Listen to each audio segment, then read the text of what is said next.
नमस्कार दोस्तों, मैं लक्ष्मण सर आप सभी का लक्ष्य एजुकेशन हब की यूट्यूब चैनल में हार्दिक स्वागत करता हूं।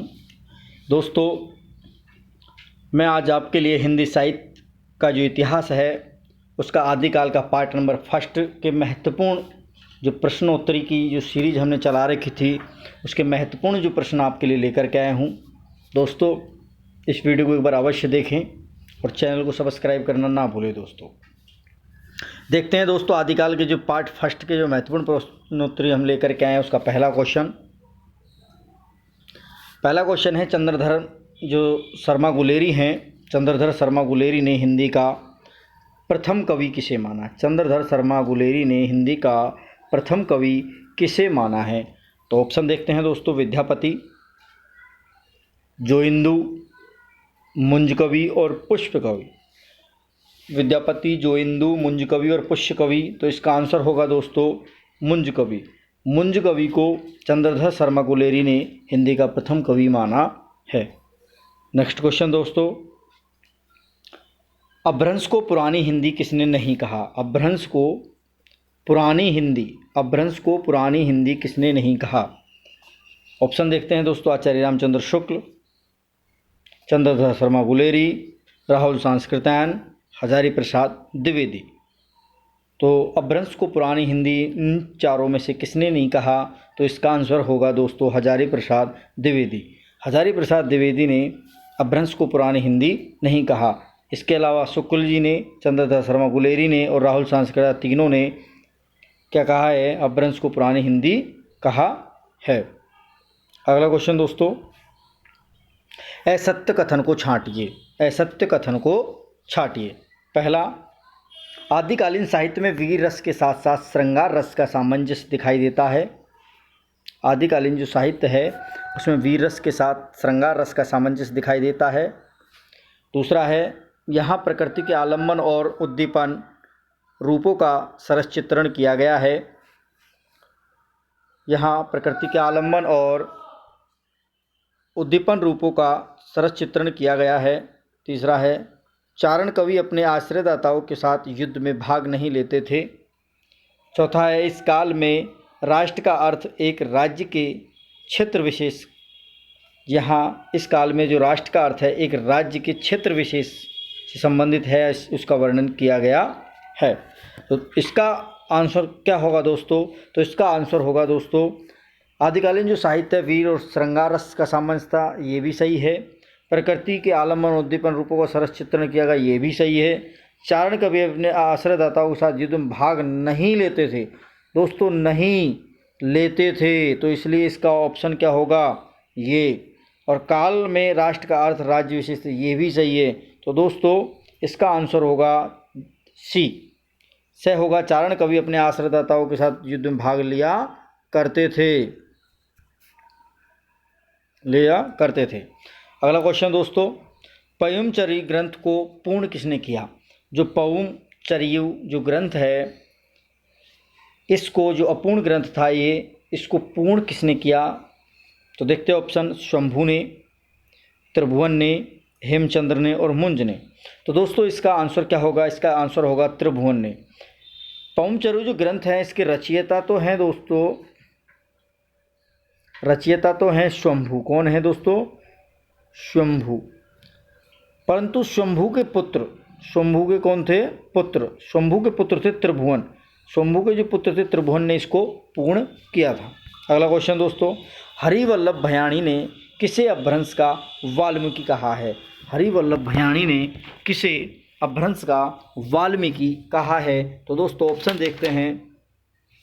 पहला ऑप्शन है पुष्यदंत, दूसरा है शंभू और तीसरा है हेमचंद्र और चौथा है धनपाल। तो देखते हैं दोस्तों इसका आंसर क्या होगा? तो इसका आंसर होगा शंभू। क्या होगा दोस्तों इसका आंसर? शंभू को हरिवल्लभ भयाणी ने अपभ्रंश का वाल्मीकि कहा है। अगला क्वेश्चन दोस्तों, विंटर नेटज ने किस ग्रंथ को रोमांटिक महाकाव्य की संज्ञा दी है? विंटर नेटज ने किस ग्रंथ को रोमांटिक महाकाव्य की संज्ञा दी है? तो ऑप्शन देखते हैं, संदेश राशक को दोस्तों, भविष्य कथा को, महापुराण को या हरिवंश पुराण को? तो दोस्तों इसका आंसर होगा भविष्यत कथा। भविष्यत कथा को विंटरनिट ने रोमांटिक महाकाव्य की संज्ञा दी है। भविष्यत कथा के जो रचयिता है वो कौन है? धनपाल है। कौन है? धनपाल। 10वीं शताब्दी के हैं धनपाल। इनकी रचना है भविष्यत कथा, जिसको विंटरनिट ने रोमांटिक महाकाव्य की संज्ञा दी गई है। अगला क्वेश्चन, शिव सिंह सेंगर ने किसे हिंदी का प्रथम कवि माना है?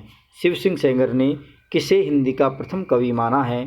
तो इसका ऑप्शन देखते हैं। पहले में सरहपाद, क्या है दोस्तों? पहले में सरहपाद, दूसरे में शालिभद्र सूरी, तीसरे में पुष्य और चौथे में शंभु।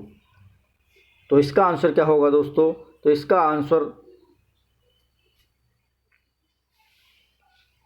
आंसर होगा दोस्तों पुष्य कवि को शिव सिंह सेंगर ने, पुष्य जो कवि है इसको शिव सिंह सेंगर ने हिंदी का प्रथम कवि माना है। पुष्य कवि को हिंदी का, या पुष्य पुंड को शिव सिंह सेंगर ने हिंदी का प्रथम कवि माना है। इसका दूसरा नाम दोस्तों, इसका पुंड भी है, कहीं मिलता है पुष्य या कहीं पुंड, और इसी को माना जाता है कि पुष्य जो दंत था वो इसी को माना जाता है। इनमें से कौन सा सुमेलित नहीं है? छांटिए, इनमें से कौन सा सुमेलित नहीं है? एक तरफ ग्रंथ लिखे हुए हैं, दूसरी तरफ उनके रचयिता लिखे हुए हैं। तो महापुराण पुष्यदंत के द्वारा लिखित है, तो ये सही है दोस्तों।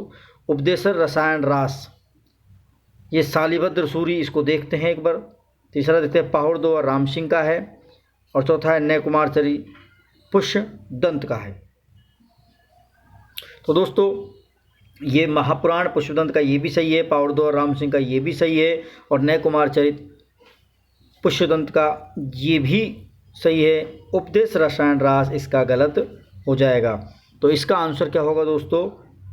ये इसका आंसर हो जाएगा उपदेश रसायन रास जीन दत्त सूरी का है। किसका है दोस्तों? जीन दत्त सूरी के द्वारा रचित है, जीन दत्त सूरी के द्वारा, जिसमें जीन दत्त सूरी ने अपने 80 नृत्य गीत पद, जो नृत्य और गीत जो परक पद हैं, उनका संस्कारहीन जो व्यक्ति हैं, जो धार्मिक व्यक्ति नहीं हैं, उनको महिमा का वर्णन करते हुए एक उपदेशात्मक शैली में लिखा गया ग्रंथ है उपदेशन रसायन रास।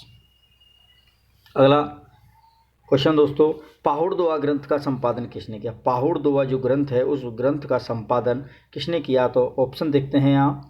पहला है हरमन याकूबी, दूसरा हीरालाल जैन, तीसरा हरिवल्लभ भयाणी और चौथा है पिसेल। पाहुड़ दोआ ग्रंथ का संपादन किसने किया? तो दोस्तों इसका आंसर होगा हीरालाल जैन ने पाहुड़ दोआ ग्रंथ का संपादन किया। यह ग्रंथ किसका है?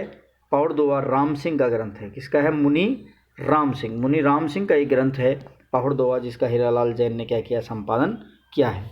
अगला क्वेश्चन, अभिमान मेरु की उपाधि से किसे विभूषित किया गया है? अभिमान मेरु की उपाधि से किसे विभूषित किया गया है? तो ऑप्शन देखते हैं। ए शंभू को, ब राम सिंह को, श हेमचंद्र को और द पुष्यदंत को। तो इसका आंसर होगा दोस्तों पुष्यदंत। दोस्तों ये जो हम वीडियो लेकर के आते हैं इसे आप एक बार पूरा ज़रूर देखें, और पूरा देखने के बाद अगर आपने हमारा चैनल सब्सक्राइब नहीं किया तो चैनल को सब्सक्राइब ज़रूर करें दोस्तों, जिससे आपको प्रत्येक वीडियो का नोटिफिकेशन जल्द से जल्द आपके पास पहुंच जाए और आप उसको पढ़ सकें, क्योंकि आपकी जो नेक्स्ट जो एग्ज़ाम रहेगी उसके लिए ये बहुत ही लाभकारी सिद्ध होगा। अगला क्वेश्चन दोस्तों, भला हुआ जो मारिया पहणी मारा कंत, लज्जेव तू बस्सेव जे भग्गा धरू अंत। भला हुआ जो मारिया पहणी मारा कंत, लज्जेव तू बस्सेव जो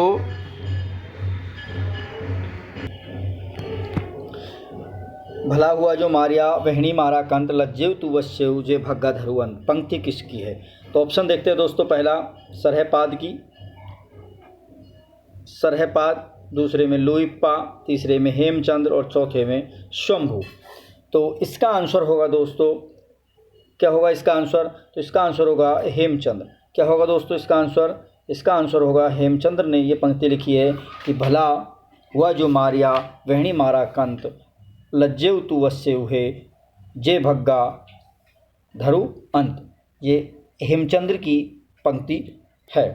अगला क्वेश्चन, संध्या भाषा का सर्वप्रथम प्रयोग किसने किया? संध्या भाषा का जो सर्वप्रथम प्रयोग है वो किसने किया? तो ऑप्शन देखते हैं, हरप्रसाद शास्त्री ने, प्रबोध चंद्र बागची ने, मुनिदत्त ने, राहुल सांस्कृतान ने। तो दोस्तों इसका आंसर क्या होगा? तो इसका आंसर होगा मुनिदत्त ने। जैन जो मुनिदत्त और अद्वैराज नामक दो कवि हुए थे जिन्होंने संध्या भाषा का सर्वप्रथम प्रयोग किया था। अगला क्वेश्चन, असत्य को छांटिए। असत्य को छांटना है हमको दोस्तों, असत्य को छांटना है। पहला है संदेश राशक एक दूत काव्य है, सही है दोस्तों, एकदम क्या है, सही है। दूसरा देखते हैं, यह ग्रंथ मृषण शैली और दोहा छंद और गेय पद में रचित है, तो ये भी सही है दोस्तों। तीसरा, संदेश राशक में 3 प्रक्रम तथा 223 छंद है दोस्तों, ये भी सही है। चौथा देखते हैं, इस ग्रंथ में संयोग श्रृंगार, दोस्तों इसमें संयोग श्रृंगार नहीं है, इसमें विप्रलभ या वियोग श्रृंगार का वर्णन किया गया है। इसमें वियोग श्रृंगार का वर्णन किया गया है क्योंकि इसमें विक्रमपुर की जो वियोगिनी महिला है उसके बारे में यहाँ वर्णन किया गया है। तो इसका आंसर होगा 4 द। इस ग्रंथ में संयोग नहीं वियोग श्रृंगार होगा। अगला क्वेश्चन दोस्तों, आचार्य शुक्ल ने अपभ्रंश परंपरा का अंतिम ग्रंथ किसे माना है? आचार्य शुक्ल ने अपभ्रंश परंपरा का अंतिम ग्रंथ किसे माना है? तो ऑप्शन देखते हैं दोस्तों, पहला है शब्दानुशासन, दूसरा है महापुराण, तीसरा है प्राकृत पेंगलम और चौथा है परमात्म प्रकाश। तो दोस्तों इसका आंसर होगा प्राकृत पेंगलम। क्या होगा दोस्तों इसका आंसर? इसका आंसर होगा प्राकृत पेंगलम को आचार्य शुक्ल ने अपभ्रंश परंपरा का अंतिम ग्रंथ माना है। अगला क्वेश्चन, संदेश राशक ग्रंथ के बारे में किसने लिखा है कि इस संदेश में ऐसी करुणा है जो पाठक को बरबस आकृष्ट कर देती है? संदेश राशक ग्रंथ के बारे में किसने लिखा है कि इस संदेश में ऐसी करुणा है जो पाठक को बरबस आकृष्ट करती है? तो ऑप्शन देखते हैं, हजारी प्रसाद द्विवेदी, बच्चन सिंह, आचार्य शुक्ल और राम कुमार वर्मा। तो इसका आंसर होगा दोस्तों, हजारी प्रसाद द्विवेदी ने संदेश राशक ग्रंथ के बारे में लिखा है कि इस ग्रंथ में ऐसी करुणा है जो पाठक को बरबस आकृष्ट करती है। अगला क्वेश्चन दोस्तों, असुमेलित कीजिए। असुमेलित करते हैं, इसमें कौन सा ग्रंथ किस कवि के द्वारा रचित नहीं है वो देखना है। तो पहला है ऋठ्ठिण्यचरी, ये शंभू का, ये सही है दोस्तों। परमात्म प्रकाश जोगिंदु का, ये भी सही है। प्राकृत पेंगलम दोस्तों ये देखते हैं एक बार, हेमचंद्र का है, ये गलत है। और योगसार ये भी जोगिंदु का है। तो दोस्तों परमात्म प्रकाश जो पेंगलम है ये जो लिखा हुआ है ये लक्ष्मीधर जज्जल के द्वारा लिखा हुआ है, लक्ष्मीधर जज्जल के द्वारा ये लिखित है। तो दोस्तों ये थे आज के आदिकाल के पार्ट फर्स्ट के जो महत्वपूर्ण जो मैं प्रश्नोत्तर की सीरीज आपके लिए लेकर के आता हूं। दोस्तों एक बार इस वीडियो को पूरा अवश्य देखें, अच्छा लगे चैनल को सब्सक्राइब करें, बेल आइकन को जरूर दबाएं, लाइक करें और लिंक को शेयर करना ना भूलें दोस्तों। धन्यवाद।